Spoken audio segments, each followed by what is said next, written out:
Hey everyone, it's your girl Sierra. Welcome back to my channel. If you guys are new to my channel, hey, I'm Sierra. I post makeup videos, vlogs, anything basically that I'm interested in and kind of want to put out there, I do that. So if you want to subscribe, go ahead. If you can give a like, go for it. Option is yours. And of course, don't be shy to leave a comment below if there's any suggestions you guys have for me or video ideas. So today I'm doing a, what am I doing? MakeupForever. It's HD foundation review. Now I know that I said months ago that I want to start doing reviews on all the foundations I buy, and I haven't exactly been doing that. I know I said I would, but the thing is that I'm having trouble breaking down how to review it because I don't know really what people are looking for in a foundation. As I've said many times before, it's so hard for me to find foundations that I like and that I can match to me, because foundation, it's like the base of your makeup. And I have quite a few foundations that I could review, but I think maybe I'll just keep all the ones that I don't like and just tell you guys that I don't like them, like in a haul, like the products I don't like. But anyways, we're doing the MakeupForever Ultra HD, and this is like the little sample size because I got it in my Ipsy subscription, and I was like, well, I mean, I said I was going to review all foundations I get even if they're not full size. I was thinking this would be a really good idea to start doing, even if I can't afford to buy the high-end foundations, I can always just get samples and review the samples, because majority of the time that's what we all do before we buy a product, is we get it and we try it out, which I think seems like a pretty decent idea, which I could start doing if you guys would like to see more reviews. Information about the product, I didn't look up anything about this because I'm not sure how old or new this is. But if you guys do want any information on it, maybe I'll leave like a link to the website so you guys can go look at that. So let's just go ahead and get into it. If you guys are new and you guys don't know about my skin is usually oily around this area. Lately I have been getting a little bit of dryness here, but majority of the time my skin usually is a little bit oily. The past couple months it hasn't been extremely oily, but I do get oily. I also have like lots of redness and hyperpigmentation just around like this area. And then last thing that is new, I've recently been getting lots of acne, like breakouts. They actually cleared up pretty good. The last one I had really was right here, but I get lots and lots of acne all around this area where my hairs are. I don't know what that's about. And recently I've been just breaking out all over. As you guys can see, these scars because I pick at them all the time. Yeah, so I do have some scarring. I don't think it's really bad, not at all, but it is kind of annoying to me because I've never had skin problems. So let's go ahead and do this. How I'm going to do this is I'm just going to put on my primer, and the primer that I'm going to use is the Hourglass Mineral Veil Primer. I know that this is like expensive, but I like this primer a lot. This is something that I would repurchase because I just feel like it's so smooth on the skin and it just keeps my oil at bay. Like $18 at Sephora for the travel size. I think the full size is like 32 maybe or something like that. Definitely get the travel give the travel size or ask for a sample because I love this one. But I'm just going to start off with a primer on both sides. Some people, when they do foundation reviews, they just do primer on one side, but I'm going to do primer on both sides just because I usually always have a primer on hand. If you guys want to see me start doing foundation reviews with half primer or half not, that's fine. I can start doing that, just let me know. And I'm sorry, I'm looking in my mirror here. I know I hate it too when YouTubers are like, and they're like looking, you know, and yeah. So how I'm going to do this is I'm just going to apply the foundation. One side I'm going to use a brush, and the other side I'm going to use a sponge, so we can see how the different applicators apply and how it looks with the foundation. I haven't used the foundation with the sponge yet. I've used it with the brush, and I love it with the brush. And I have used this twice, the foundation already. I didn't use Daylight when I wore it, so of course I'll probably have different opinions now. But from what I've used it twice already, I love it. So that is just one full pump right there, and it is more of a liquid-y consistency.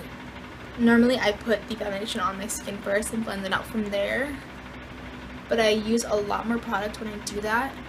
This is a sample and it's high-end, I don't want to waste it, you know? Okay.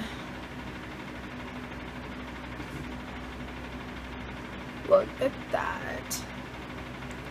I think they did a really good job too at getting my shade down.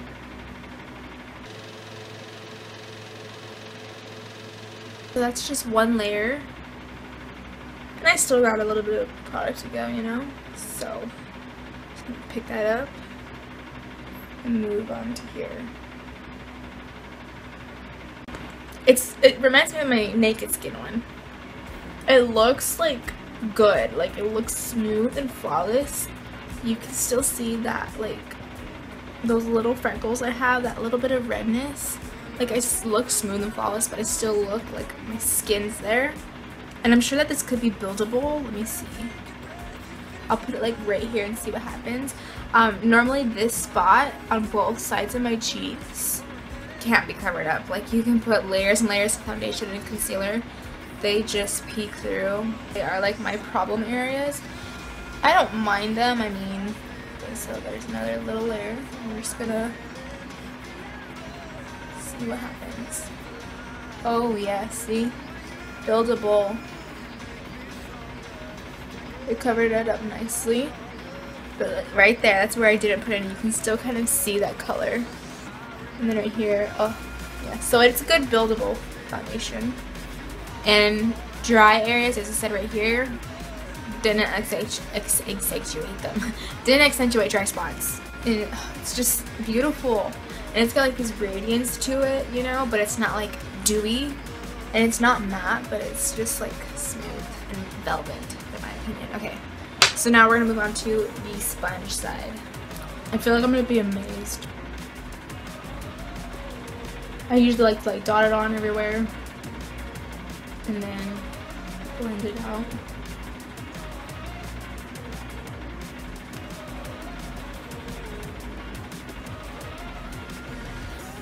Surprisingly, I like the side with the brush better. I feel like this right here with the sponge, it's not blending it out as good, like evenly. It also just doesn't give it the right, like the same amount of coverage as the other side of using a brush does. I did also use all that foundation. Okay, I still have like these little spots right here.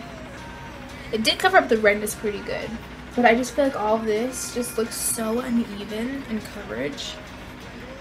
The color match is pretty good. I feel like is it cool maybe? Yeah, so as I said, I prefer the finish of this one. I just feel like it gives better coverage, and it's a lot more even. I feel like over here, I don't know, I know I went all over the surface of my skin. I feel like in this area right here, it just didn't catch the foundation as good, and I think that has something to do with it using the sponge. That's what it looks like. I think it looks great. I love the way it looks. I know that I love the way that it wears. Let's go ahead and put on the concealer, and then I guess I'll be back. I don't know if I'll do checkups. You guys know I'm bad at this, doing checkups. But I'll just let you guys know what I think of the, like what my experience wearing it for the other 2 days that I did wear it. So I wore it Thursday and Friday. I usually always do like high-end foundation on Fridays because Fridays are my favorite days. So wearing it Thursday and Friday. Fridays was better, like definitely better, because I did use the high-end primer compared to Thursday where I wore the foundation but I used the Nivea one. I'd say my favorite thing about this foundation is how long it wears, the longevity of it. As I said earlier, it didn't break up, and that's what something that I look for in a foundation is that it doesn't break up by lunchtime. Again, the color looks great. I don't know what the range of color is for their foundation, but of course, like I said, I'll link their website to this foundation so you guys can check it out yourselves if you guys haven't already bought it. So far, I'd say if you guys are thinking of buying this, if you don't have it, go ahead and get a sample. Get a sample and see what it's like for yourself, because obviously, like, I never thought like of buying this one. I never thought of buying this foundation. I know that it was on YouTube everywhere and everyone loved it, but it wasn't a foundation that I was gonna buy. So yeah, my review right now, first impression, is looking really good. If I do check up, I'll let you guys see what it looks like over time. If not, you guys know my opinion, and that decision is for yourself to make.